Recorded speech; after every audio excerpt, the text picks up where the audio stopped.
आज हम लोग पढ़ेंगे त्रिभुज चैप्टर। ये जो है क्लास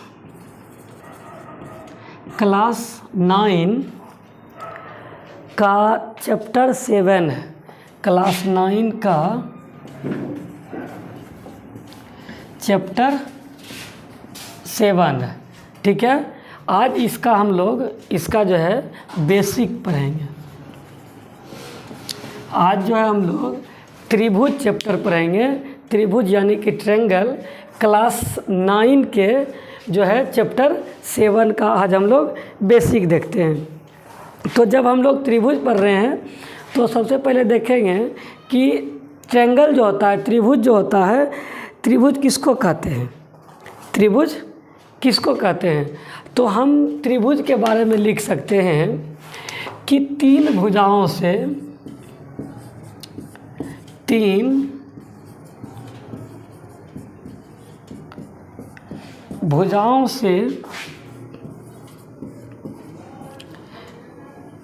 घिरे हुए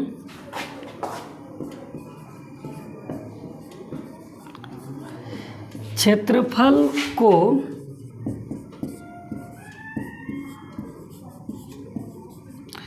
त्रिभुज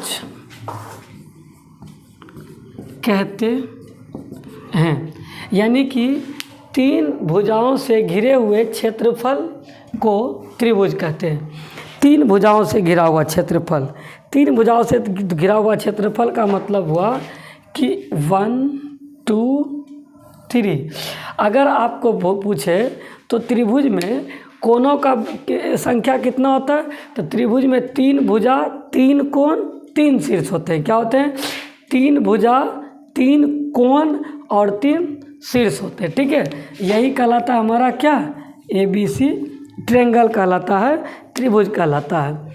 अब देखिए, जब हम लोग त्रिभुज के बारे में पढ़े, त्रिभुज के चले, तो हम ये समझेंगे कि अध्ययन के लिए त्रिभुज को कितने प्रकार से बांटा गया है। तो हम कहेंगे कि त्रिभुज को 2 प्रकार से बांटा गया है। त्रिभुज को 2 प्रकार से बांटा गया है। एक देखिए किस हिसाब से, पहला जो है भुजा के आधार पर, जिसको हम कह सकते हैं बाई साइड, ठीक। और दूसरा जो हम इसको पढ़ते हैं, अध्ययन करते हैं और बांटा गया है, दूसरा है कोण के आधार पर, कोण के आधार पर। इसको हम कहते हैं बाय एंगल। यानी कि पहला हम इसको पढ़ते हैं भुजा के आधार पर और दूसरा पढ़ते हैं कोण के आधार पर, यानी कि बाय साइड और बाय एंगल। 2 तरह से हम त्रिभुज का क्या करते हैं बाबू, अध्ययन करते हैं। हमने क्या पढ़ा, सबसे पहले पढ़ा त्रिभुज किसे कहते हैं, 3 भुजाओं से घिरा हुए क्षेत्रफल को त्रिभुज कहते हैं। त्रिभुज में 3 साइड 3 कोण 3 शीर्ष होते हैं, ठीक। और उसके बाद जो है त्रिभुज को अध्ययन के हिसाब से हम 2 तरह से अध्ययन करते हैं त्रिभुज का। कौन सा? एक भुजा के आधार पर और दूसरा कोण के आधार पर, बाय साइड बाय एंगल। अब हम लोग क्या करेंगे, अब हम लोग इसको साफ सुथरा करके आगे से जो है हेडिंग देते हैं। अब हमारा आगे का जो हेडिंग होगा, अब होगा हमारा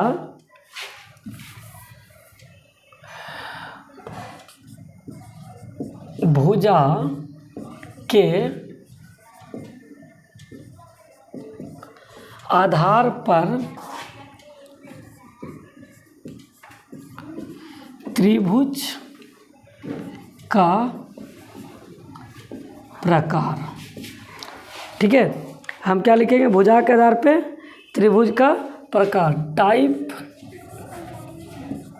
type of triangle, type of triangle by side. भुजा के आधार पे त्रिभुज कितने प्रकार का होता है? देखो बाबू, हम एक एक करके त्रिभुज के प्रकार पढ़ते जाएंगे और उसका फिगर से जो है उसको हम लोग समझते जाएंगे, ठीक है। तो देखो, पहला प्रकार जो हमारा होता है त्रिभुज का, पहला प्रकार जो होता है उसको हम लोग कहते हैं समबाहु त्रिभुज। क्या कहते हैं? समबाहु त्रिभुज। समबाहु त्रिभुज को बाबू हम लोग कहते हैं इंग्लिश में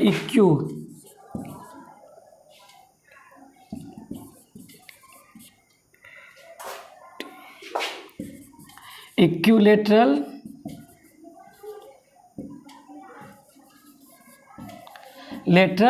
ट्रेंगल। अब देखो, इक्विलेटरल ट्रेंगल हम किसको कहते हैं, थोड़ा सा इसके बारे में अध्ययन करें। इक्विलेटरल ट्रेंगल, जिस तरह से ये ट्रेंगल है ना,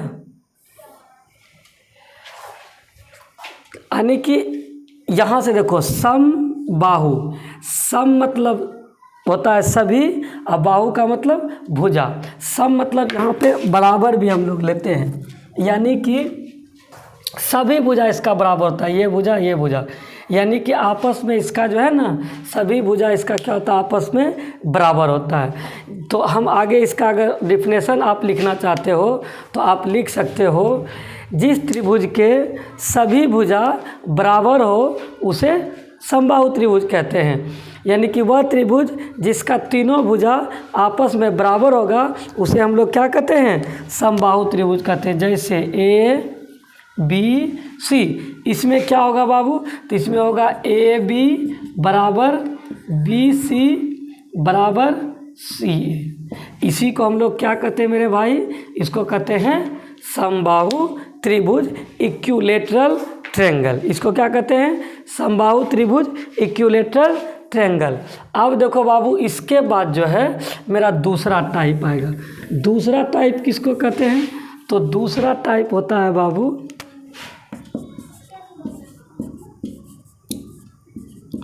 समद्विबाहु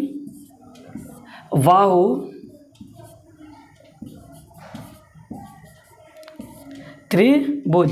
समद्विबाहु त्रिभुज को बाबू हम लोग इंग्लिश में कहते हैं आइसोसेलेस ट्रेंगल। Isosceles triangle. क्या बोलते हैं बाबू इसको, आइसोसेलेस ट्रेंगल, समद्विबाहु त्रिभुज। एक बात रखो, उस समय था समबाहु त्रिभुज और अभी क्या आ गया मेरे भाई, समद्विबाहु त्रिभुज। अभी क्या आ गया, समद्विबाहु त्रिभुज। अब देखो, समद्विबाहु में दो भुजा बराबर, एक दो, यानी कि एक बात समझो, समबाहु त्रिभुज में टोटल भुजा सभी भुजा बराबर, समद्विबाहु त्रिभुज में दो भुजा बराबर। यानी कि इसमें कौन सा दो भुजा, इसका डिफिनेशन क्या लिखेंगे, इसका डिफिनेशन लिखेंगे कि वैसे त्रिभुज जिसके दो भुजा बराबर हो उसे समबाहु त्रिभुज कहते हैं, या जिस त्रिभुज में दो भुजा आपस में बराबर हो उसे समद्विबाहु त्रिभुज कहते हैं। समद्विबाहु त्रिभुज में जो हो जाएगा बाबू हमारा हो जाएगा A B equal to B C, नहीं A C, A B equal to A C. इसी को हम लोग क्या कहेंगे बाबू, इसको कहेंगे समद्विबाहु त्रिभुज। अब जब समद्विबाहु त्रिभुज दूसरा पढ़ लिए तो हम तीसरा भी पढ़ लेते हैं यहीं पे। तीसरा हमारा होता है बाबू विषम बाहु त्रिभुज। तीसरा क्या होता है बाबू, विषम बाहु त्रिभुज। विषम बाहु त्रिभुज को हम लोग कहते हैं एस्केलेन ट्रेंगल। कौन सा ट्रेंगल कहते हैं बाबू, इसको कहते हैं एस्केलेन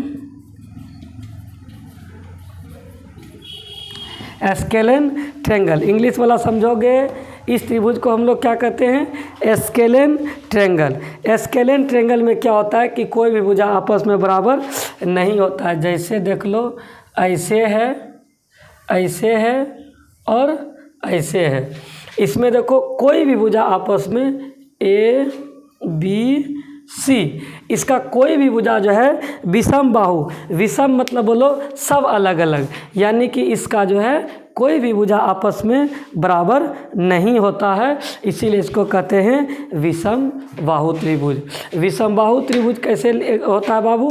तो इसमें देखो A B not is equal to B C और not is equal to A C, यानी कि ए बी ना तो बी सी के बराबर होता है और ना ही बी सी ए सी के बराबर। इसका डिफरेंशियल लिखेंगे, वैसे त्रिभुज या वह त्रिभुज जिसके सभी भुजा अलग अलग हो, वैसे त्रिभुज जिसके सभी भुजाओं का माप अलग अलग हो, उसे हम लोग क्या कहते हैं? उसको हम लोग कहते हैं विषम बाहु त्रिभुज। ठीक है, यहाँ तक हमने क्या किया कि 3 प्रकार के त्रिभुज होते हैं, किसके आधार पे? Type of triangle by side, यानी कि साइड यानी कि भुजा के आधार पर, भुजा के आधार पर त्रिभुज जो है 3 प्रकार के होते हैं। ठीक, अब इसके बारे में हम समझ लिए। अब हम लिखेंगे टाइप ऑफ ट्रायंगल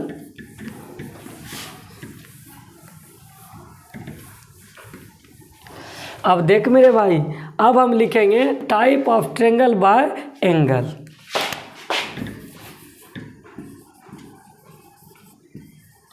एंगल अब हम जो है तो कोण के आधार पर त्रिभुज को बांटेंगे। कोण के आधार पर देखो, पहला त्रिभुज कहलाता है बाबू, पहला त्रिभुज होता है कोण के आधार पर भी 3 तरह का त्रिभुज होता है। पहला होता है न्यून कोण, न्यून कोण, और दूसरा होता है बाबू, पहला न्यून कोण, दूसरा समकोण, समकोण, और तीसरा जो होता है कौन सा होता है? न्यून कोण, समकोण और अधिक कोण, अधिक कोण। न्यून कोण त्रिभुज, त्रिभुज, समकोण त्रिभुज, और तीसरा जो होता है अधिक कोण त्रिभुज। न्यून कोण त्रिभुज, समकोण त्रिभुज, अधिक कोण, इसको कहते हैं एक्यूट एंगल, एक्यूट एंगल। और दूसरा जो होता है बाबू राइट एंगल, कौन सा होता है? Right angle, right angle triangle.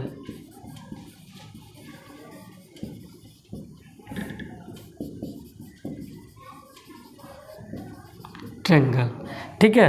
और तीसरा होता है अधिक कोण ऑब्ट्यूज,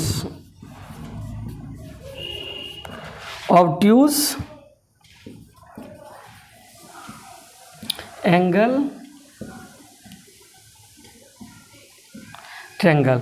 अब देख बाबू, हम तीनों के बारे में अध्ययन कर लेते हैं कि तीनों को क्या होता है। न्यून कोण त्रिभुज, देखो पहला न्यून कोण त्रिभुज।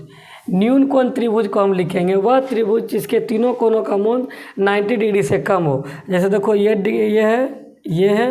है, मान लो तीनों कोणों का मान कि इसके कोण का मान है 45 डिग्री और इसके कोण का मान है 55 डिग्री और इसके कोण का मतलब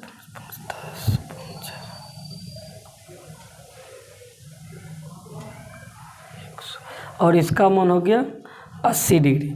ठीक है, तो ये देखो तो सभी 90 डिग्री से कम है, हाँ? तो ये हो गया न्यून कोण। और उसके बाद दूसरा जो हम लिखेंगे समकोण। समकोण का मतलब हुआ ये वाला ट्रायंगल, यहाँ देखो समकोण में क्या होगा, एक कोण 90 डिग्री के बराबर होगा। इसको क्या कहेंगे बाबू, समकोण त्रिभुज। और अधिक कोण त्रिभुज किसको कहेंगे, तीसरा नंबर अधिक कोण त्रिभुज कहेंगे।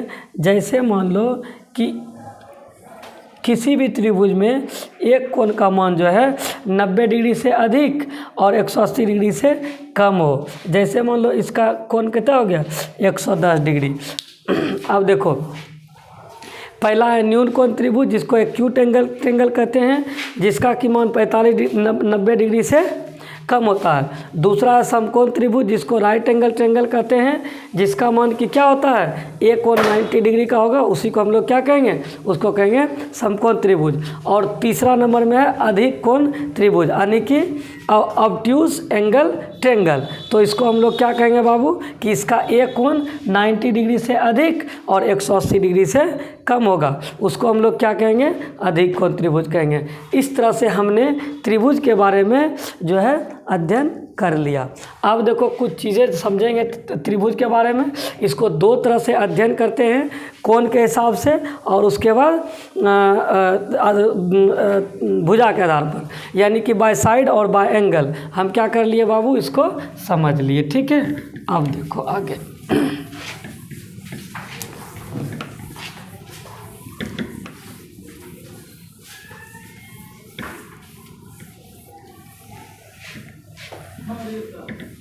अब जब हम त्रिभुज को इस तरह से अध्ययन कर लिए, तब अब क्या करेंगे,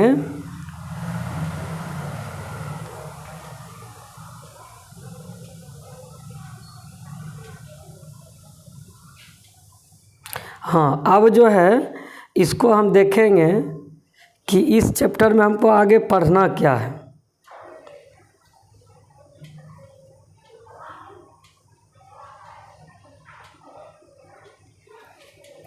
अब देखो हमको पढ़ना है बाबू कन्ग्रुएंसी ऑफ ट्रायंगल। क्या पढ़ना है, कन्ग्रुएंसी ऑफ ट्रायंगल।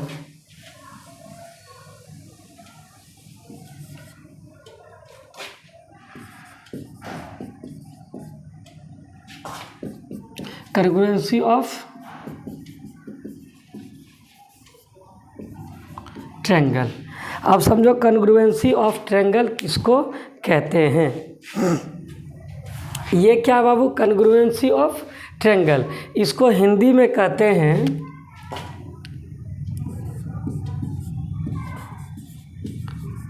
त्रिभुज। त्रिभुज के सर्वांगन समता। क्या कहते हैं बाबू, त्रिभुज के सर्वांगन समता। सबसे पहली चीज़ आप समझो कि सर्वांगन सम क्या होता है। सबसे पहले हम लोग सर्वांगन सम समझ ले। सर्वा, देखो सर, यहाँ पे इंग्लिश हिंदी में समझोगे तुरंत हम समझाओगे। देखो सर्वा का मतलब होता है बाबू सभी। क्या होता है, सभी। और उसके बाद गणसम, गणसम का होता है गणसम, यानी कि इसका मतलब होता है कि बराबर। देखो जिसका सभी पार्ट सभी तरह से क्या हो, बराबर हो। जैसे देखो आप कि ये मेरा हाथ जो है, इसको इस पे इस तरह से रखे कि बिल्कुल आप इधर से देखोगे तो एक को नज़र आएगा, कोई उंगली नहीं दिख रहा है। इधर से भी दिखोगे तो सिर्फ इधर वाला नज़र आएगा, इधर वाला नज़र नहीं आएगा। इसको हम लोग क्या कहते हैं, सर्वांगन समता। सर्वांगन समता का मतलब हुआ कि ओवरलैप कर जाए, बिल्कुल एकदम इधर से इधर वाला नहीं दिखे और इधर से इधर वाला नहीं दिखे। इसी को हम लोग क्या कहते हैं बाबू, सर्वांगन समता। तो सर्वांगन समता आप समझ गए, जो कि बिल्कुल एक दूसरे को ओवरलैप कर जाए। अब देखो जैसे कोई भी अगर साइड के हिसाब से अगर बराबर हो, एक दो ऐसा आकृति जो एक दूसरे के सब तरह से बराबर हो, क्या हो, सभी तरह से बराबर हो। तो लिखो इसका कि जब दो आकृति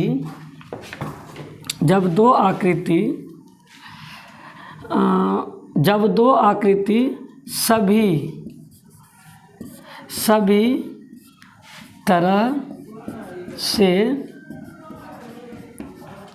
समान हो, अर्थात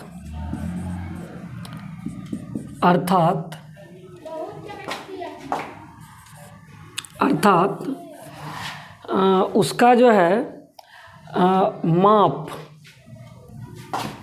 उसका माप जो है क्या हो, अर्थात कहता है कि जब दो आकृति सभी तरह से समान हो, यानी कि साइज, शेप और साइज दोनों में क्या हो, बराबर हो, कि ओवरलैप कर जाए, तब उसको हम लोग क्या कहेंगे, कहता है समान तरह से बराबर हो तो उसे सर्वांगन सम आकृति कहते हैं। अगर दो आकृति सभी तरह से आपस में समान हो तो उसे सर्वांगन सम आकृति कहते हैं। अब देखो त्रिभुज जो होता है बाबू, त्रिभुज के सर्वांगन समता का बहुत सारे नियम होते हैं, 3-4 नियम होते हैं इक्वली। हम ये सभी को देख लेते हैं और इसी से हम क्या करेंगे कि किसी भी त्रिभुज को जो है सर्वांगन सम प्रूफ करेंगे। जैसे देखो इसका कितना नियम है, तो देखो इसका नियम होता है, पहला होता है बाबू SAS, दूसरा होता है SSS, और तीसरा होता है ASA, और चौथा होता है AAS, चौथा। और पांचवा क्या होता है बाबू, तो इसका पांचवा होता है RHS। RHS का मतलब होता है राइट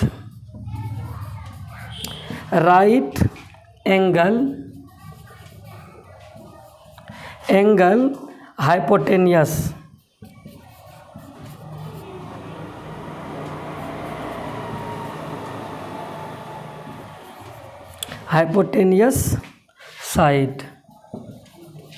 साइड, ठीक है। और उसके बाद देखो कि इसका पहला जो होता है साइड एंगल साइड, और दूसरा जो होता है बाबू साइड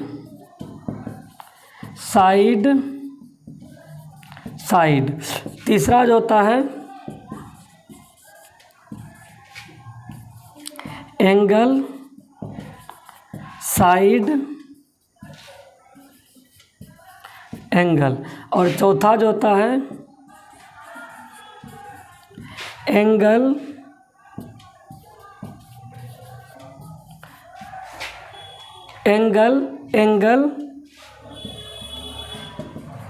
साइड। अब इसको समझो क्या होता है साइड एंगल साइड, यानी कि किसी भी त्रिभुज में, ये मान लो त्रिभुज है, अगर इस त्रिभुज में दो गो भुजा बराबर हो, दो गो साइड बराबर हो और इसके बीच का कोण बराबर हो, कोई भी दो भुजा हो सकता है, ये बराबर हो, या फिर मान लो ये त्रिभुज है तो इसमें जो है ये भुजा और ये भुजा बराबर है, इसके बीच का कोण बराबर है, तो हम इस त्रिभुज को क्या कहेंगे बाबू, सर्वांगन सम कहेंगे। यानी कि दो त्रिभुज हो और दोनों त्रिभुज में क्या हो कि कोई भी दो भुजा और बीच के कोण, इसका भी ये कोण, इसका भी ये कोण, इसका भी ये भुजा, इसका भी ये भुजा, दोनों आपस में क्या हो, बराबर हो, तो हम इस त्रिभुज को क्या कहेंगे, सर्वांगन सम कहेंगे। दूसरा चीज़, दो त्रिभुज हो कोई भी, देखो दो त्रिभुज हो और इस दोनों त्रिभुज में क्या हो मेरे भाई कि इसका जो है ना 3 भुजा बराबर हो, इसके बराबर ये हो, इसके बराबर ये हो और इसके बराबर ये हो, कोई भी 3 भुजा अगर बराबर हो तो समझ जाओ कि वो क्या होगा, जो है सर्वांगन सम होगा। दूसरा एंगल साइड एंगल, अगर दो एंगल बराबर हो,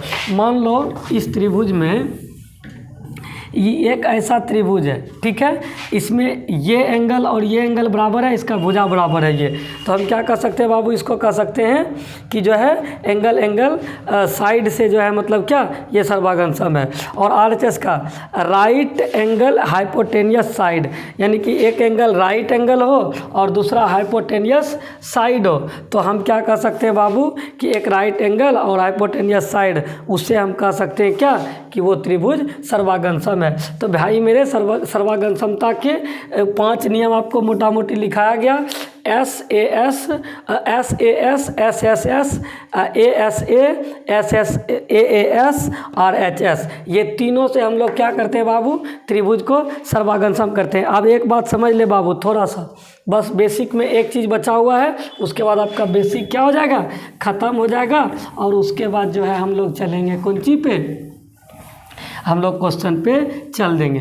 क्वेश्चन में देखो क्या होता है, पहला चीज़ समझो, अगर कोई इस तरह का त्रिभुज है ना, इसके बारे में समझ जाओ। अगर इसका ये भुजा बराबर है ना, तो बराबर भुजा के सामने का कोण क्या होता है, बराबर होता है। जैसे ये बराबर भुजा है ना, इसके सामने में ये कोण है ना, ये कोण बराबर होगा। और ये भुजा के ये सामने, जैसे मान लो ABC है, तो इसमें जो है AB के बराबर क्या है, AC है। तो एक बात समझो, AB के इधर कौन है, AB के अपोजिट में कौन है, C।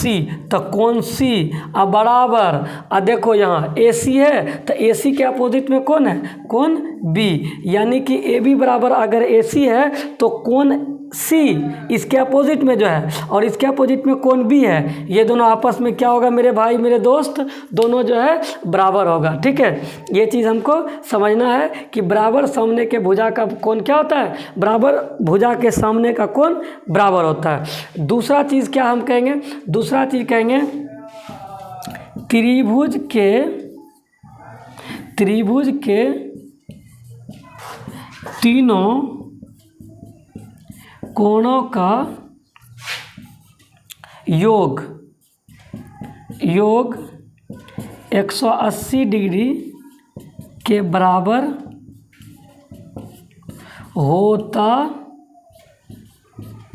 होता है। यानी कि एक ही बात को भी आप समझो कि जो है क्या होता है, त्रिभुज के तीनों कोणों के मान बराबर होता है। और इसके लिए तुम लिख सकते हो कि किसी भी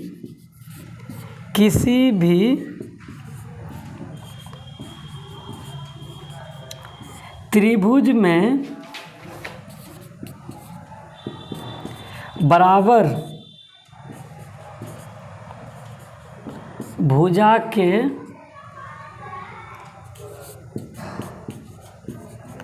सामने का कोण बराबर होता है, बराबर होता